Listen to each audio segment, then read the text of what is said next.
Hello world of YouTube and welcome to the second list for List Week 2023, my top 20 favorite singles that I spun over the last 12 months. I brought this video subject out last year for the first time and I really had a lot of fun pulling it together, so I figured I'd do the same this year. My definition for a single, as I described last year, is also any track that had a video accompanying it, because sometimes if they don't get their own individualized release, they still get focusing on elsewhere within the promotion cycle of a given creative release or as its own individual piece within an artist's catalog. Those are really the rubrics aside. Give it a like if you're excited, and let's go ahead and talk about my 20 favorites. Too black for y'all to erase, shoot too straight for y'all to replace, too abstract for y'all to retrace. You all to be safe, but y'all a deep fake. What feels like the theme song for the El Michelle's Affair and Black Thought collaborative record, the title track Glorious Game, sees Black Thought get reflective over this really nicely crafted lo-fi-ish beat that has a good touch of like low end to really evoke that, to really enhance that nostalgic feeling that Black Thought's rapping about while deconstructing his own place within the world. And Kirby's hook unifies his ideas together under that same nostalgically looking umbrella beautifully. I think that while the record itself wasn't as strong as the release he put out last year, I think that moments like Glorious Game show a marriage of producer and artist in a way that was similar to that, and showcases furthermore why Black Thought is one of the best rappers still going.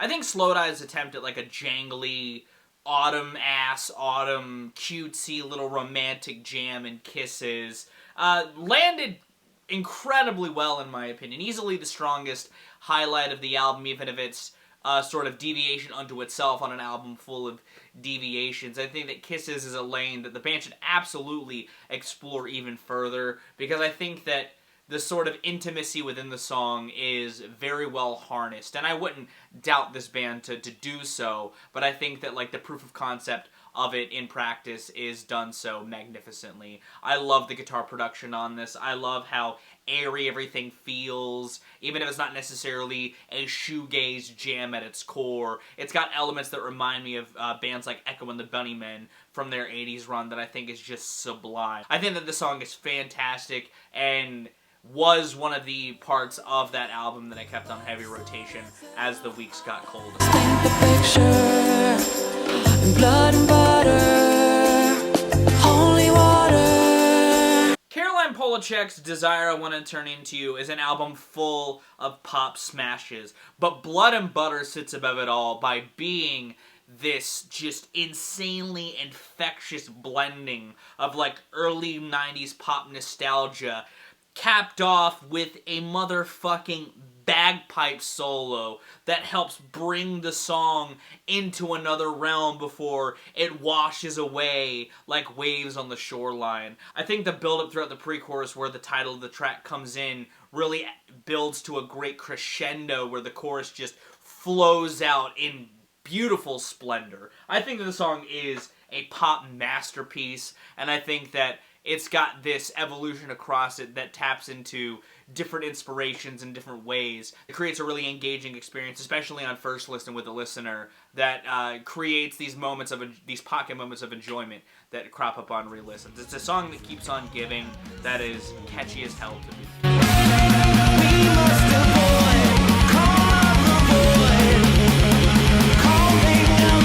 The razor-sharp opener to Mutoid Man's latest, Call of the Void, is a barn burner of barn burners that has this incredible lead, catapulted with some thunderous drums and some real energy behind the vocals that hooked me in upon first listen and further solidified me in my seat by its end. It's got this sort of stage-setting songwriting style that also works great as an album cut, but as far as like a rafter-shaking, blazing metal jam, I think that Call of the Void is a really strong one that came out this year. It may not have quite the same intensity of the soloing, but it even teases that in a fun way with its bridge. I think that as far as like a band doing a modern adaptation on some roots of older metal. Mutoid Man really killed it with Call of the Void. I eat the acid if you don't wanna be changed like it changed me. You said all the edges got so jagged, now everything. While Kesha definitely tried to aim more to create an album as experience with gag order, it's still a pop album at its core. And Eat the Acid, with its hypnotic hook that keeps cementing further within the listener's mind as it progresses, creates this seedy world that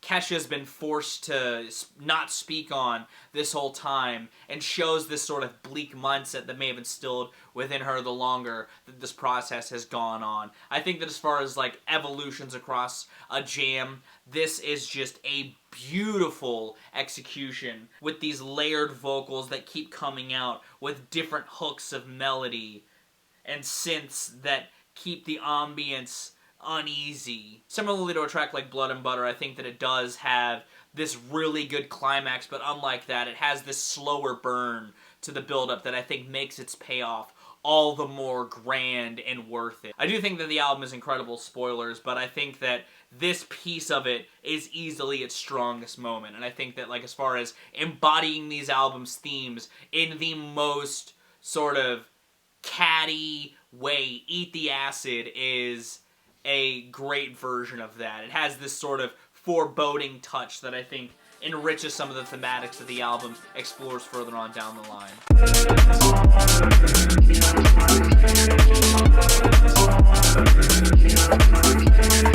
The cocktail of Skrillex, Stara, and Fortet on Butterflies is an electro dance bop that I kept loving the more that I spun it throughout the year. I think that the groove is just so incredibly tight and well produced. I think the vocal hook of this track is incredible, and similarly to a track like Kisses, just creates a really good sort of love song for the dance floor. The way that the synths dance with Stara's auto-tune vocals throughout the verses create this fun dynamic. I think that the overall samples that keep cropping up to keep adding to the catchiness just creates this, again, just blissful banger that I think, while the album itself had, again, not a lot of strong bangers, this was one of the singles that I think stood out pretty high above the rest, even if there were some songs that I felt like could have been as strong as singles had they been given a chance. So hang yourself on that leash. Oh, in your mind there's a goal that never lies. The introduction the world got into the love child of the ashes of Dillinger Escape Plan and Every Time I Die with Better Lovers, 30 Under 13, is a face-melting, bone-crunching smash of a jam that has some dense, beefy riff work and production to enhance that. Greg's vocals are just as harsh as ever, and I think that he gels really well with these guys' brand of heaviness. I think as the song melts down throughout its back half and we get the evolution of it into something else, creates this awesome second half that just continues to pummel the listener even more intensely. I love this jam. Easily one of my most anticipated full-length metal releases in the near future. I think that this EP really rips, and I think that this song in particular is easily the best metal song I heard in 2023.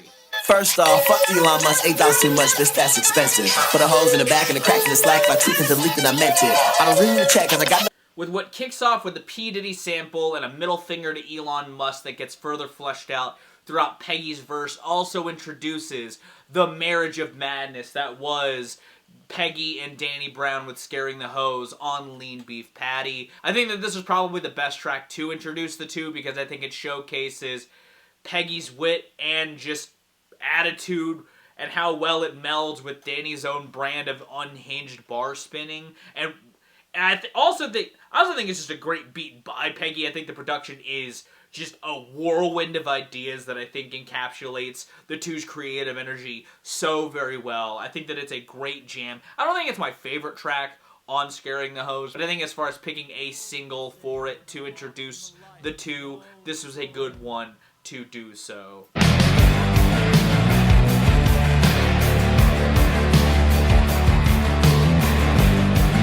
Another fall acoustic jangly jam Pendulum by Spanish Love Songs, where their album gets its title. Continues the bleak reflection scene on Brave Faces Everyone, but has us further down our own proverbial timeline. Similarly to how that album made me feel, this very much scratches a similar itch when looking at one's own growing cynicism. And I think that the overall atmosphere the band is working with on here to showcase an evolution of sound. I also just think that overall it's another good jam to throw on when the months were getting colder, and it definitely was that for me more so than some of the other tracks on No Joy. I'm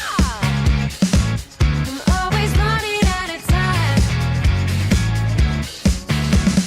Well, a lot of the A-side from This is why. was already out before the album's release. Running Out of Time being the first one to drop when the album actually came, I thought was a really smart choice. You know, while they were teasing a lot of their evolution in the stuff building up to it, I like that this, when the album came out, sort of showed the blending more of Paramore with this sort of post-punk influence. And I think that it creates a really good harmony. I love the hook of this. I love the sort of tongue-in-cheek style that Haley sings with on the verses, and I love the sort of cattiness in the pre-chorus at the end of each verse as well. I think the hook is catchy as hell, and I think that the groove of the song is just tight as hell. I think this is a jam. I think it even is better than some of the other songs that dropped prior to the album's release and stands as one of the better singles from this album cycle. I think that it is a bop.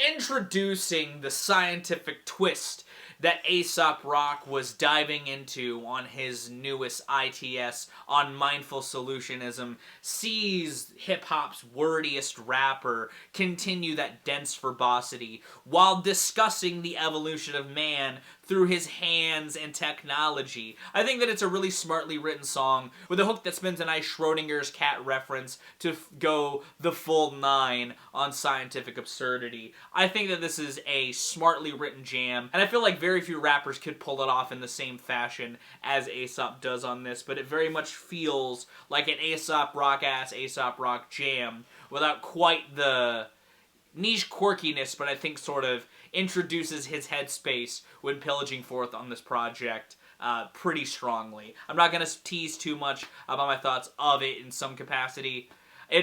You'll hear me bring some of these points up again when I decide to do the ITS video, but I think that Mindful Solutionism is a strong-ass jam that also showcases a good growth in production. I love the beefy synth that lays in the backbeat of this, and I think adds a really good backdrop for Ace to spin these bars on. I think this is a choice cut that I think is just another banger in Ace's belt. Up in smoke just like a ghost out on these gold-plated streets. Don't see no prophets here, but just like Jeremiah will. Similarly to Paramore, while Odgers dropped a handful of their select bangers to hype up Shook last year, 73%, a track that easily could have been an album cut given its wonky song composition, was released as a single, and I think better cements the listener more within some of the madness that Shook sort of dances in by having this sort of two-part song to sort of illustrate one's own frustration, to illustrate a thematic within the album of feeling lesser than or sort of emboldened as a piece of a sum as opposed to an individual, with this one half that has the sort of chopped up guitar with wild drums beneath it by Matt Tong, while Benjamin's vocal approach is more of like a slam poetry style that gets a little more normalized in its second half and sort of just becomes a post-punk rager, but I think is this great juxtaposition of a song that I think was super sick when it came out and acts as a good sort of pivot point in the record as a whole, or a good sort of sonic tangent into something else that I thought was interesting to make a single. But I think that as far as like releasing a single, this was a bold one to do, and I think that it's a jam. I liked you better when you were on my mind. I liked you better when you were on my. If we're talking catchy ass punk ragers though, Liked You Better with its just overt cheeriness at leaving somebody in the rear view, I think speaks to a handful of the themes that permeate throughout Hell Mode, but brings it to this catchy ass head that I think Jeff harnesses so fucking well. You can really feel how burnt out he really feels when he's singing about being tired of being tired all the time. I love this song, and again, you'll hear me talk about Hell Mode in another video later on in the week, but I think that as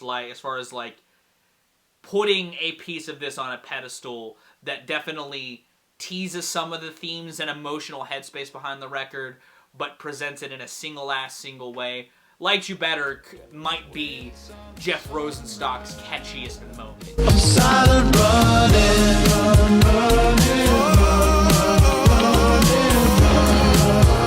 Unlike some of the bands I talked about earlier in this video, Gorillaz had another banger in the wings waiting with Silent Running, an incredibly catchy, groovy song that feels like the other side of the coin of the thematics of like being a part of Cracker Island's cult, or at least a figurehead potentially in it, where you're silent running from the world by, you know, either being an influencer or doom scrolling the night away. I love the pairing of Damon and Adelai Omatoyo's vocals. I think that they create this really good sort of harmony to sort of let the chorus ring out and let the sadness reach even deeper.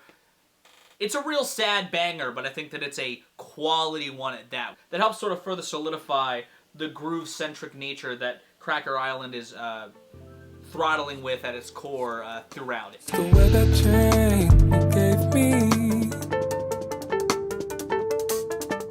that eagle.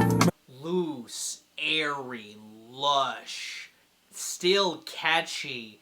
Spirit 2.0 sees Sampha spinning all of these conceptual plates sonically and letting them all have their time in the spotlight, so to speak. I love how, while sparse in moments, there's always this core sort of through line of rhythm that I think Sampha just has absolute control of. I think that some of the melody work that he spins on here and the hooks that he spins, I love that it plays into somewhat like the dreamlike imagery that he also further pushes throughout the album as a whole, while having just these great balance of stuttering synths, lushness, and dance-driven energy that I think carry the listener through in a really good experience that is a pretty fantastic sample size of what this record has going on at its core. I think that as far as like giving somebody a gateway into his world, Spirit 2.0 is a good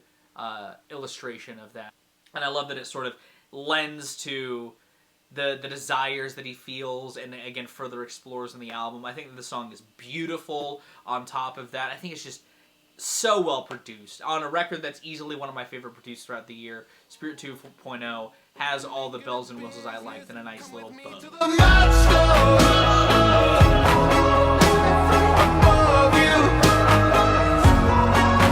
While I haven't talked about many bands building up to records for this year in this year's top 20, unlike I did with last year, Everything are ending up on this list with the Mad Stone. While I like the bass-driven energy on Cold Reactor, I think that the bouncy strings that build into this just buoyant bop in the Mad Stone create this painted picture that I think welcomes listeners into the world that Everything are trying to pen on their next record. Similarly to what I think some of the darkness within the lead single Bad Friday from Raw Data Feel I think did to sort of paint a picture and envelop listeners into this synth pop ass bop.